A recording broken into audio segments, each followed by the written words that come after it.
So as we know, this year has been record extreme weather events, and as Attorney Federico Tancoco said, we are not experiencing climate events, we are in a climate event right now.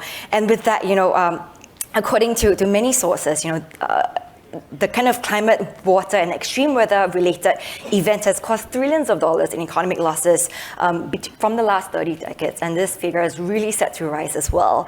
So despite many nations' commitments to reduce its greenhouse gas or carbon emissions, including the combined climate pledges of about 193 parties under the Paris Agreement, we still seem to be nowhere near the goal of limiting global warming to 1.5 degrees Celsius above pre-industrial levels. So with that, innovation is viewed as the solution to the climate crisis, with climate tech solutions on renewable energy, carbon capture, electrification, data management, etc., attracting a growing quantity of PE and VC investments. The global climate tech market is now currently valued at about US $20 billion, up 23% from last year. So in Singapore itself, we've seen so many innovation challenges. We've got the Livability Challenge that we are launching in November for the 7th edition. We've got the Earthshot Prize that's just having the finale in November as well. OCBC Sustainability Innovation Challenge, Capital and CSXC, so many. And they all seek to find innovative, scalable, and also impactful technology to solve our most pressing climate challenges. But the trillion-dollar questions, right? Will climate tech live up to its promises? How can investors identify good solutions and bring them to scalability? And are we banking too much on innovation to tackle the climate crisis? And with that, I am very pleased to introduce my speakers for today. I've got Richard Matheson, Vice Chair of S&P Global Sustainable One and also CEO of S&P Global True Cost. Sarah Kimmett, who's joining us virtually, who's the lead secretariat of the Net Zero Banking Alliance.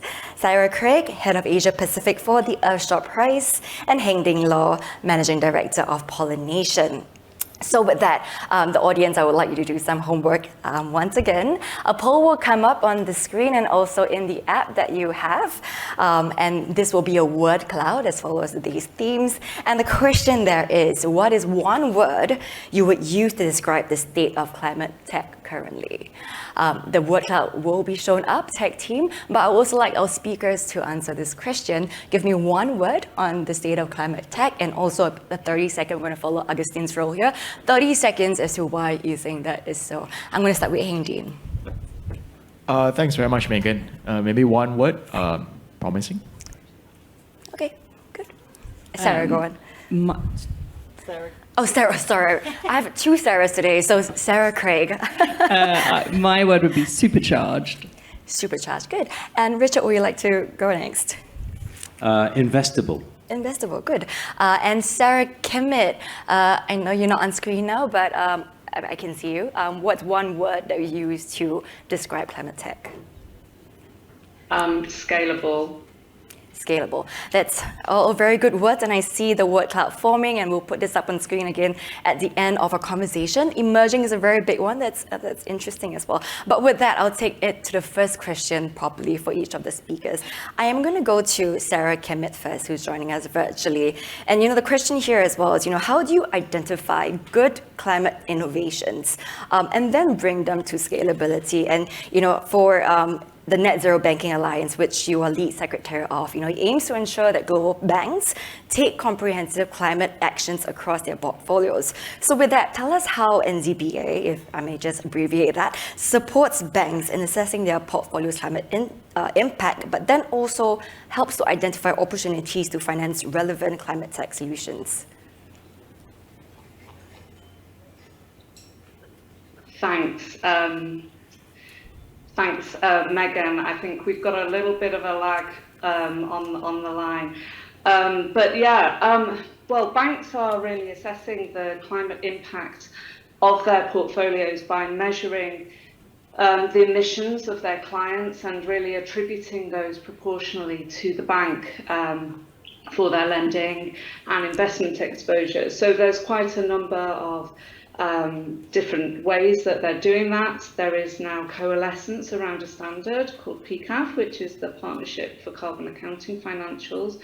And they do this for their lending and investments. And soon we're expecting that more banks will start to include their capital markets activities within the scope of their targets. And so, in this way, banks' clients' emissions are really counted as the bank's emissions. So they've got a real interest in getting those emissions down.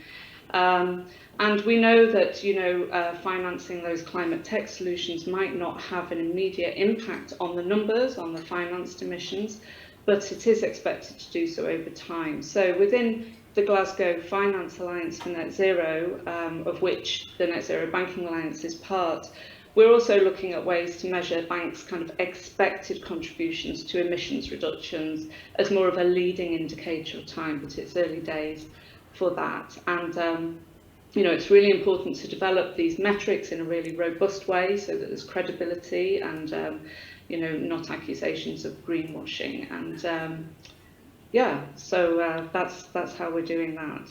Thank you so much, Sarah Commit, for kicking us off there. And I'd like to turn the time to Sarah Craig now. We've heard a lot about the Earthshot Prize in recent months. If for those who do not know here, the Earthshot Prize is a global initiative that aims to incentivize and also accelerate solutions along 5 Earthshot streams. Maybe you can tell us more about that later. But in terms of, I guess, the role of the Earthshot Prize, earlier this morning we heard about how public funding is not sufficient, and there's a huge climate funding gap, and philanthropic funding is needed to push that gap smaller.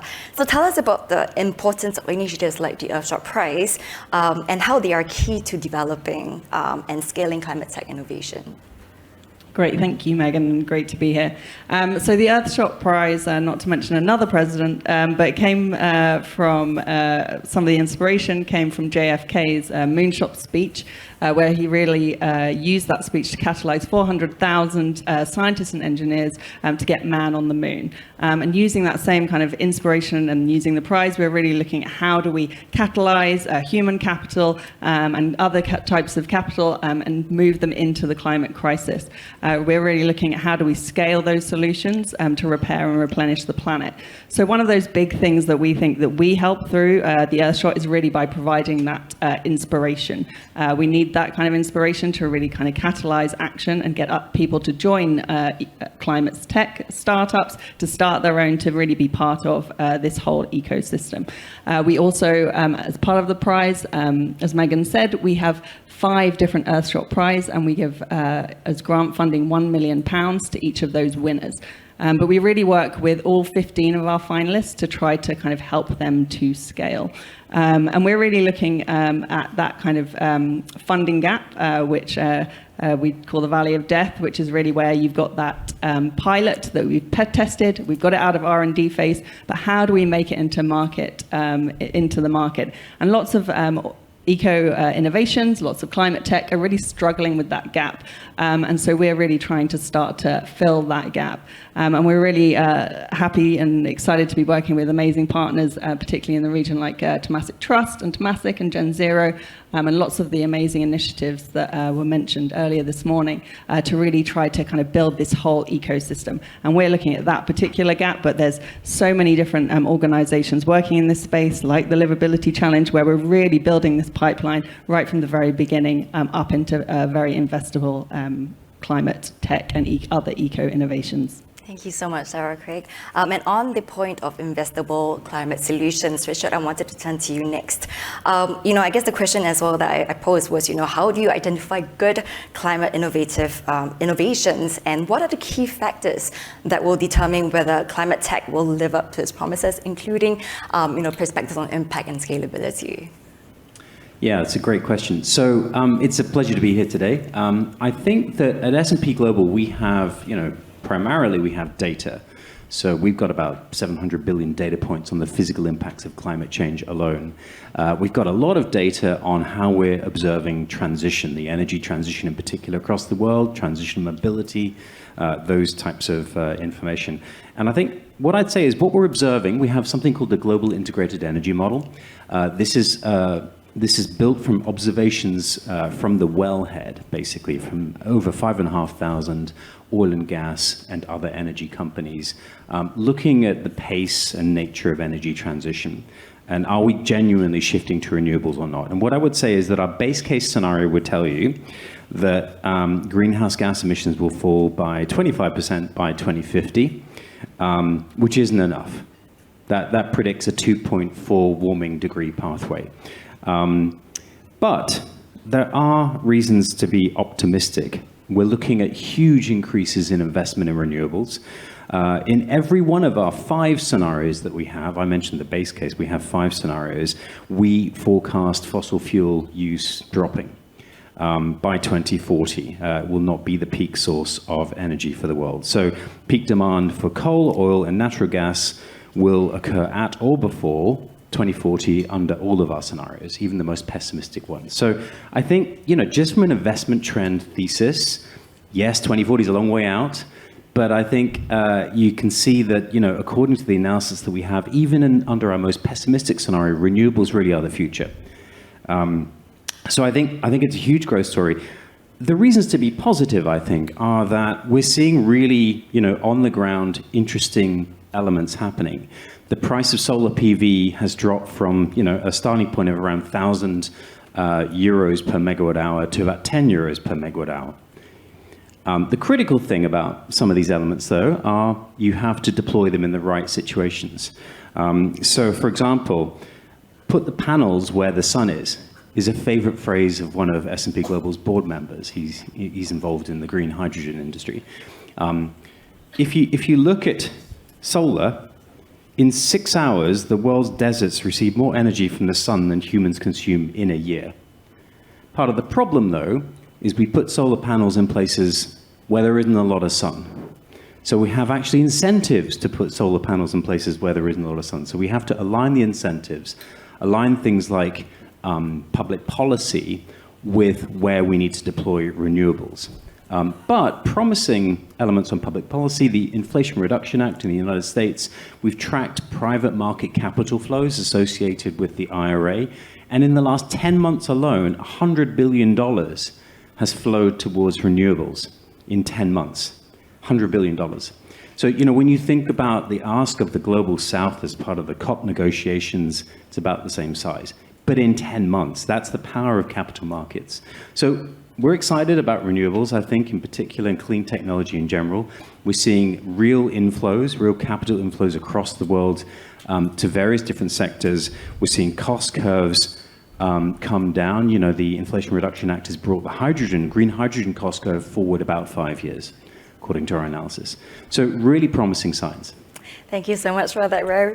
I guess promising note and hopeful note as well for me to pass on the time to Heng Lin, because obviously with for climate tech to actually live up to its promises, we actually need adoption of these, and with that pollination, help to transition clients to a net zero, nature positive future. So in your kind of field, what are some factors you would ask, or whether you would also advise your clients with when evaluating climate tech for investment, whether in use for their own use or for investment purposes? Yeah, so for those who don't know, Pollination is a climate-focused advisory and investment company. So we're relatively new in Singapore. We have offices in Australia, UK, and the US. But we just opened an office in Singapore, so I'm leading the office together with my colleague, Diego. So we do advise our clients on transition, on climate transition, on their goals, and how to implement them and how to execute them. I think, and we do so in areas like, for example, environmental markets, which is one of our strengths, because we have experts that have looked at carbon transactions, they have advice on policy based in offices around the world. So in terms of using technology, I think we have seen great strides and advances. Say, just focusing on carbon markets. In the case of nature-based solutions, if you looked at what we call MRV, or monitoring, reporting, and verification, I think we have seen advances in terms of remote sensing, in terms of LiDAR, and in terms of sensors. Of course, the price curve or the cost of using these measures vary greatly. Basically, the further up you go, the supposedly cheaper it is. But now we're also seeing things like AI helping to improve some of these technologies as well. I mean, generative AI is still relatively new, but we are already seeing them being used, say in the case of weather forecasting, for instance. So that's why I think we are quite optimistic in terms of the use of climate tech in various things, not just in environmental markets, in terms of energy transition as well. Things are picking up at pace. And I think what is encouraging is that it's increasingly attracting mainstream attention. In the case of direct air capture, for instance, we have the likes of GIC investing. I mean, the other investor into Climeworks, which is one of the direct air capture companies in Switzerland, is John Doerr. So John Doerr is a very famous VC investor, was formerly with Kleiner Perkins. He was one of the early investors into renewables. Didn't work out for him. But in spite of that, he came back, and then he's now investing into this kind of new emerging technologies. And these are just two of the big names that are out there. We're seeing them invest in direct air capture, in carbon measurement, accounting. So it's quite encouraging to see. And we see things from the advisory side, and we also have an investments business as well. And we hope to basically, to use the words of Diego, my colleague, cross-pollinate, whatever we see from advisory into some of our investment products. So watch this space. We hope to announce something fairly soon on this front. Thanks. Thank you, Hendian, for that. I want to just stay with you for a little bit because you do advise clients as to its investments and also consulting on how we can reach net zero.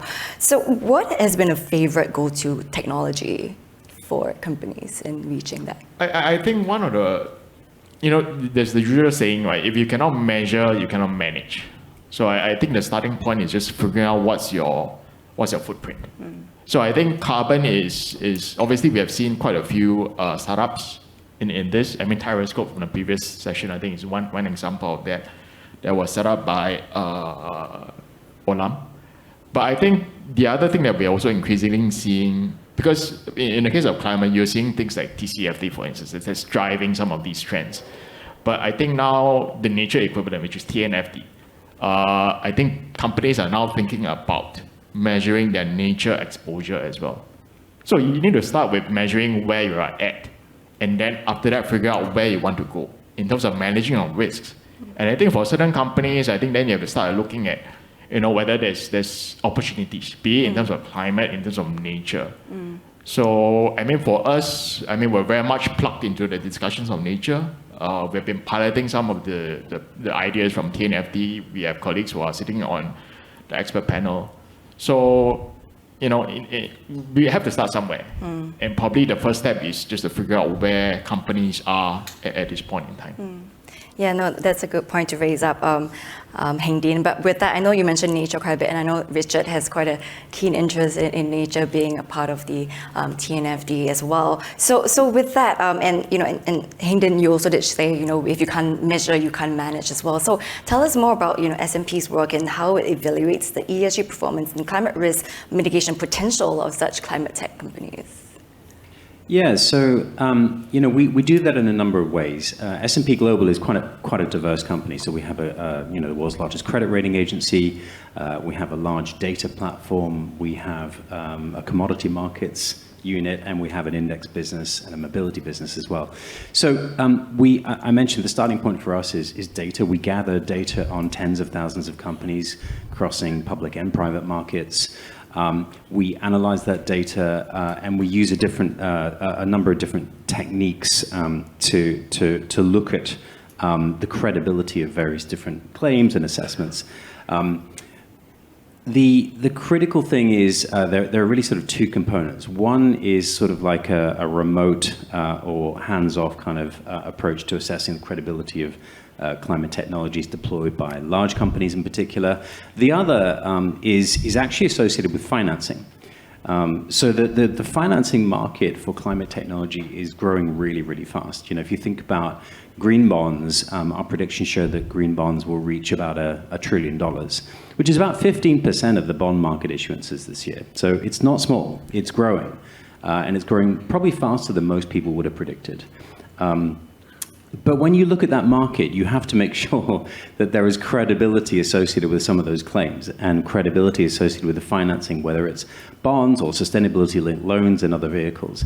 And so we have an approach, we have a second-party opinion, and we actually acquired a company which was based in Scandinavia called Shades of Green. And really, in a world of 200 plus taxonomies and quite a lot of confusion around which taxonomy is right, which taxonomy is wrong, are taxonomies credible, or should we base our investment values on taxonomies? We want to provide transparency to the market about precisely how green a particular technology or financing is. And so that's our Shades of Green approach will give you a spectrum based on our baseline of additionality of a particular technology or investment. And I think that's critical, because we need transparency in order to ensure that we're scaling investments into clean technology in a credible way. Thank you so much, Richard, for that note as well. And on the topic of credibility of claims, Sarah Kimmett, I wanted to turn to you here because Net Zero Banking Alliance is the alliance of banks that have committed to certain net zero commitments. And I know that several of our partners here today, earlier, UOB, OCBC, BDO Bank, have all set their own net zero commitments as well. So in terms of keeping members accountable for their net zero commitments, tell us more about how NZBA does that. Spend time in the Secretariat reviewing banks' targets and really drilling into them and looking and giving feedback to banks on their targets and really anticipating that over time there's going to be a general kind of improvement in the disclosures of targets and all of the data associated around that. So I think that's a really vital part of the Alliance. Thank you so much, Sarah Kimmett. And Sarah Craig, I wanted to turn to you here. Also just hinging off from what Richard just mentioned as well in terms of the methodology in assessing the climate, claims of these technologies, and then to lead to financing as well. The Earthshot Prize, as you said earlier, has got 5 Earthshot streams, and there are certain ways of methodologies as to how you assess them to go up to the finale. Tell us more about that methodology that you use, and I guess how then would you then try to foster that funding to go into specific innovations? Great, thank you, Megan. So we work with partners. Everything we really do is with partners and through collaboration. We just released New York Climate Week last week, our roadmap 2023. And we have expert panelists from across the world who we work with to really identify in our 5 Earthshot areas, that's oceans, air pollution, climate, nature and waste, and what are the key areas that we're seeing from climate tech and other tech innovations. So what are the solutions that are kind of coming to that scaling stage, and which ones are going to have the most impact. So for example, under the oceans, Earthshot, we know that sustainable fishing is going to be absolutely key to reviving the oceans in the next decade. So we're really looking at what are those kind of sustainable fishing solutions that we can really raise to the forefront. So for instance, one of our finalists, which was announced last week in New York Climate Week, is an app that or technical solution which connects local fishermen in South Africa to those that will consume the food, so that they can understand where it was caught and whether it's sustainable. So we write this roadmap based on these the experts that we have from around the world in lots of different fields. To get to our prize winners, we have nominators all over the world, so it's not an open process. We are very much looking for more nominators within this region, because it is all about diversity and making sure we get more nominations and eco-innovations from this part of the world. So do get in touch if you are the type of organization that sees lots of eco-innovations and is also kind of mission aligned. So we start with nominations, then we work with our assessment partner, Deloitte, who we work very closely with to assess the nominations and look at whether they are having the impact that they say they will, and whether they are scalable. We look at some cross-cutting enabling factors, looking at things like tech, Indigenous-led, women-led, Global South, making sure it's a properly diverse portfolio. And then finally, we take the top 200 to this expert panel and ask them kind of what are their, do they think these are truly unique? Are they truly scalable? Are they truly impactful? We have lots of very interesting solutions. So we have to have experts across the world in lots of different areas, whether that's from shipping to seaweed to kind of everything in between. And then finally, we have prize council members. So finally, but one step before that, we will make sure that the team go and visit each of these solutions.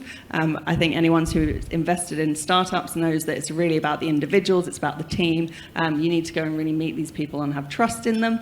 And then finally, we have our prize council members who then pick the final award winners. So that is people like Sir David Attenborough, Christiana Figueres, Prince William, and others like that. So we're very lucky to have a very thorough vetting process to really take us up into looking at what these scalable, amazing solutions are, so we can help to spotlight them, and then to help to kind of connect them to the broader ecosystem, whether that's funding or other support. And that's really what we're trying to do. We have this amazing vetting process. So how do we best use that to maybe investors or philanthropists that are moving into this space, so that, we have done some of the hard work. You are definitely going to have to do some hard work too, but we've done some of it. So why not start there, and we can help to introduce you to these type of organizations. Thank you so much, Sarah. With that, I want to also just highlight that we do have the Q&A open as well. So do type in your questions, and I will start to pose these questions to our speakers. But just on that point, Sarah, Craig, I guess, a lot of the speakers earlier did highlight the immediate action that's needed, and that apparently the tech and data that we need to get to net zero by 2050 or 30 is there already. But somehow we're not seeing these move fast enough or being implemented by companies fast enough, having finance flow to it accordingly.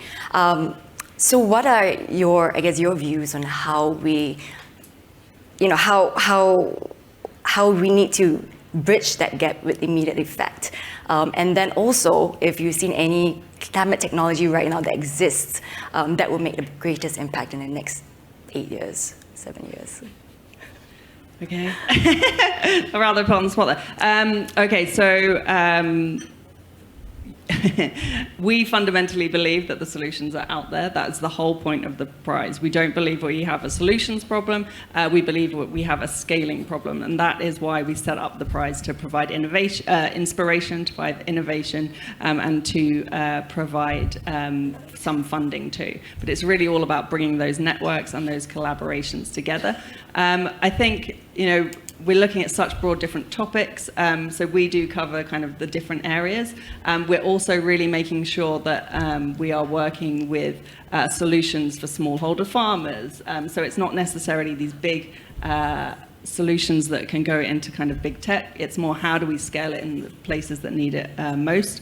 So I think, I'm very happy to share the roadmap, but I think there's so many different areas. There's so many different solutions in all of those different streams and all of our different Earth shots. It's really about collaborating with partners. How do we take the kind of nugget of whatever that business or that solution is, and how do we scale it into different organizations? So one of the things that I'll be particularly trying to do is not only to raise up the eco-innovators from this region, but really how do we bring the eco-innovators from the rest of the world that are relevant to Southeast Asia and beyond, and apply their solutions here. So we're really looking at kind of both ways. How do we scale those?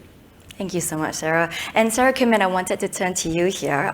Sarah Craig mentioned, how the power of network and collaboration is needed to push this ahead. So tell us about, I guess, a success story of what you've seen, where a bank or a bank is collaborating with companies, with funders, with public institutions as well, in bringing climate tech to a point where they're implementable commercially and then scalable. Yeah, I think what we really need to see is the right enabling environment for this transition to happen. And what's really going to help with that is supportive policy environment. But we're not necessarily seeing that happen right now, where we've got a price for carbon. So we are seeing a huge kind of systemic change within the banking sector. And banks, I think, have a really unique vantage point to see value chains, and really drive that systemic change. We are seeing some really great examples, really, and it's not always about traditional bank lending that's needed. Sometimes with startups, it's more venture capital. We've heard a bit about green bonds. There's all sorts of different innovations. And so just to give a couple of examples is there are kind of entrepreneur accelerators that are working on specific sectors, like NatWest's Clean Transport Specialist Accelerator, where they actually provide coaching, thought leadership, community, access to networks and support, and they run a kind of manufacturing catapult in that area. We've just seen in New York Climate Week, HSBC pledging $1 billion to boost climate tech startups. And another example is JP Morgan has a Centre for Carbon Transition to provide their clients with the data and the firm-wide expertise that's needed to navigate the challenges of transitioning to a net zero future. And they're really engaging with clients on sustainability-focused financing, research and advisory solutions, and also assisting clients with their long-term business strategies and related carbon disclosures. And one thing I wanted to kind of highlight is that within the Alliance, I think we're really appreciating that there's no one model fits all. So we're looking at climate and transition finance really in 4 categories. So the first is around financing climate solutions. The second is around financing clients that are already aligned with the Paris Agreement and on track to decarbonisation. The third bucket is financing clients that are in the process of transitioning and aligning to the Paris Agreement. And the fourth is the financing of clients whose assets and business models can't transition. And the aim there is to achieve an early retirement of carbon-intensive assets. And all 4 of those strategies, we're seeing banks innovating by developing new strategies, products, instruments, and ways to engage with clients to really understand their transition plans. So there's lots of climate tech happening here.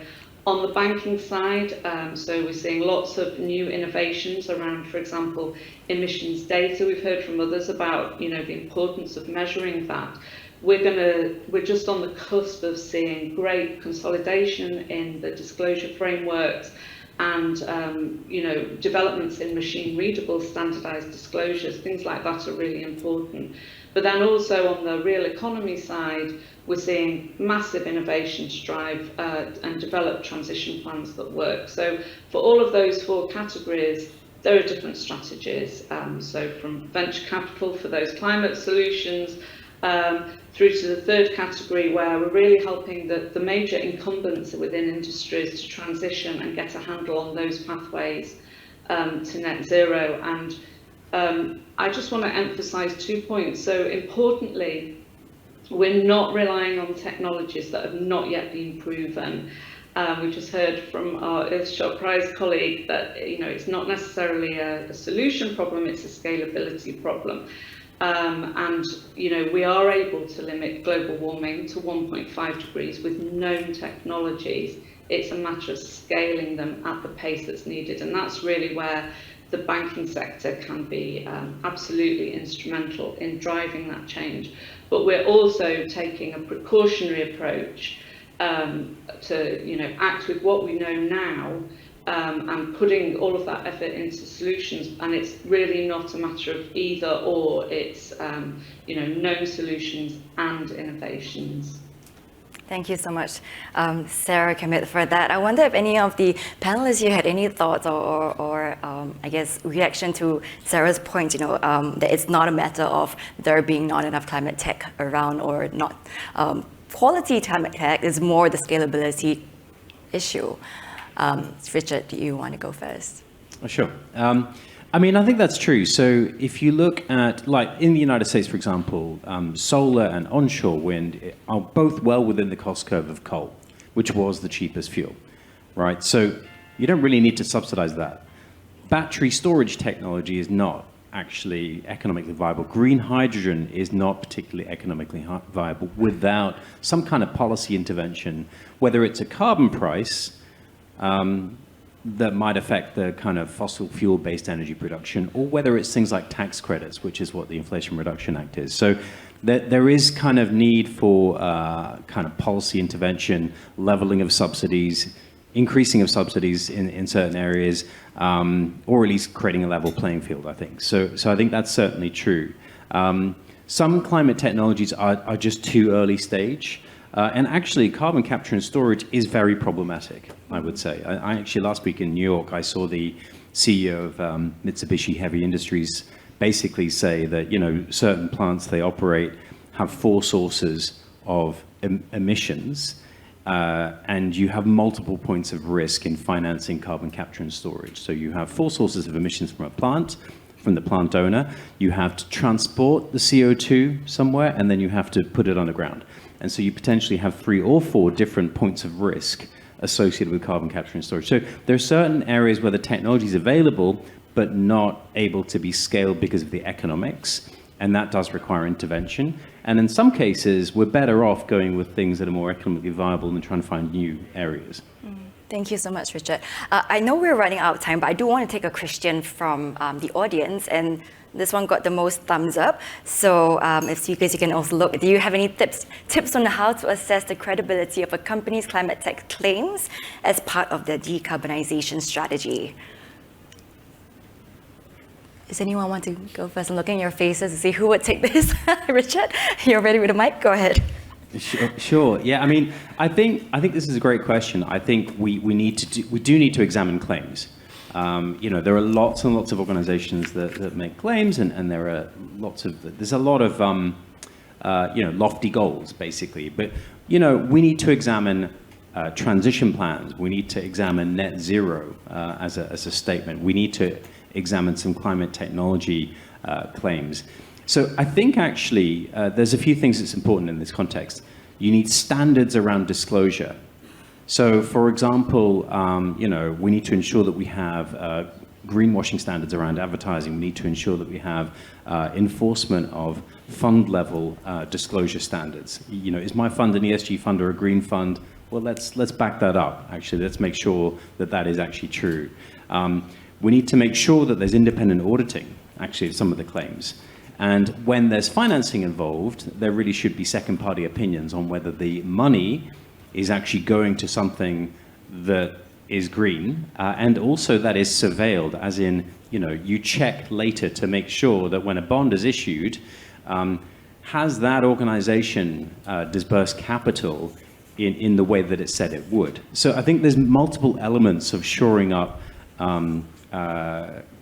the credibility of the market, and things like the International Sustainability Standards Board in terms of transparency around climate change in general are also going to help in terms of accounting rules. Thank you so much, Richard, for that. I know that I have to wrap up now, but I just wanted to put one final question to the speaker. I think the question on whether climate tech can live up to its promises depends on various things, right? As we talked about, depends on the right policy, regulation being put in place, market forces, market demand, public-private finance, and also the infrastructure that's needed for it to actually live up to its promises. But then now the question is that, I think we also had a bit of a discussion on that yesterday, Richard. Are we banking too much on climate innovation to save us from this climate crisis? Would love your thoughts on that. I know this is probably I just threw this out. So I'll leave you a bit of time to think about it. But Rachel, I think you're ready with your answer as well, and then I'll go down the line. Okay, so I mean, I think climate technology, I mean, as humans, I think, you know, as investors, we want to invest in things that are real. As humans, we think we've got the answer to every problem the world has. And climate technology is fantastic, and we absolutely need to invest in innovation to solve the climate problem. But I just want to say, let's not ignore nature. We cannot be net zero without being nature positive. I'm a member of the TNFD, Task Force on Nature-Related Financial Disclosures, and we launched the standard last week in the New York Stock Exchange, and I really want to emphasize the importance of nature, because nature, according to the IPCC, see predictions around what is our best chance to mitigate dangerous climate change, 1/3 of that comes from nature in some way. So that actually is huge in terms of the opportunity that we have in terms of solving the climate crisis.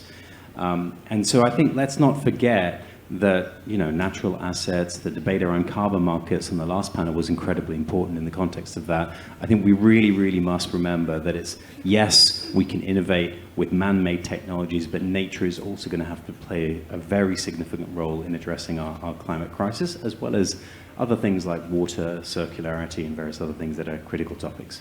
Thank you so much, Richard. And Sarah Craig, if I may go to you next. Thank you. So I think everything we do is really with the belief that there's solutions out there and that we can scale them and we need to scale them. We talk very much about urgent optimism, so the need to take action, but also the need to highlight positivity and the solutions. I think the way you phrase the question, though, it's important to say that we are talking about scaling solutions, and that doesn't mean that if you are a corporate or if you are in a financial institution, that doesn't mean you shouldn't be taking action. Will innovations save us in terms of if we continue on our current path? No, because we need to be changing and we need to be finding those solutions and building them into the work that we do, as well as mitigating our carbon. So I think, you know, we very much stand behind solutions and the importance behind them and sharing that positive message, but that doesn't mean that we can all just not change. We need to use those solutions and that urgent optimism to act and to invest in those potential solutions now. Thank you so much, Sarah Craig. And Sarah, commit on to you. Well, in the Net Zero Banking Alliance, the signatories have, they've committed to setting targets to decarbonise their portfolios in line with limiting global warming to 1.5, and they've committed to doing that using the scenario sets that are out there that come from credible sources like the IEA, the IPCC, etc. And so those sectoral decarbonisation targets are based on, credible models that bring together integrated assessment models and how the Earth climate system impacts the economy and how the economy impacts the Earth climate system, etc. And those are all based around the constraints of the 1.5 carbon budget. And so they have credibility, and importantly, they are all based on known technologies that we know we can achieve. But the word of caution really is that for every year that we're failing to bend down that global emissions curve, what we're going to have to achieve over the coming years gets even steeper and steeper in terms of decarbonisation. And, people are really questioning the ability to scale these technologies at the pace that's required. So I think, I just want to emphasise it's about scaling as rapidly the known solutions that we have that are baked into those scientifically credible trajectories, but also innovating as much as we can on new solutions, carbon removal technologies, all of those things that we are going to need, but we know we can't rely on at this point in time. Thank you so much, Sarah. And last but not least, Heng Dean. Well, basically, I echo what the other panelists have said. I think the greatest enemy is inaction, right? As the saying goes, don't let perfection be the enemy of the good. All of us, have a role to play. We need data. In the case of true cost, we need guys like Earthshot, livability, so on and so forth. Basically look for all these promising solutions, try to de-risk them as much as possible, to the point where then the banks can come in with their balance sheets, because we need that to scale. Along the way, you have guys like Pollination trying to advise companies about how to go about thinking some of these solutions from a strategy perspective, how to execute some of their climate goals. So definitely, I think the worst thing to do is wait. It's not perfect, but you learn by doing. So. Thank you so much. I think that really wraps up our discussion here very nicely. And thank you again, Patrick, Sarah, Kermit, joining us all the way from, I actually am not too sure where you're based in, but Sarah Craig as well and Heng Dean. Thank you so much for being with us here today. And I'll pass on the time to Ping. But before that, we have a group photo.